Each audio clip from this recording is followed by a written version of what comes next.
eskualdeko autoeskola ezberdinetan barrena, zuek ikasleek gidabaimena euskaraz aterak izateko, bere garaian 2010 inguruan hitzarmena sinatu zen autoeskolekin, gure kasun bai Bengoetxea eta bai Mendi autoeskolak parte hartu zutena, eta gaur egun ere parte hartzen dutena.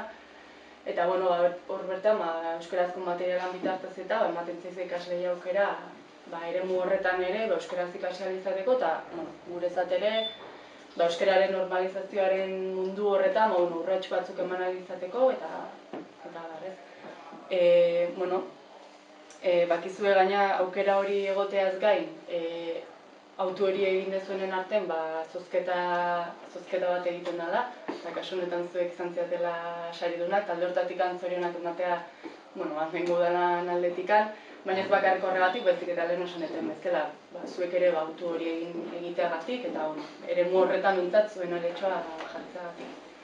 Eta, hoxe da pixkat gaurko helburua, eta batez ere saria banatzea. Maialen Garmendia, zorionak.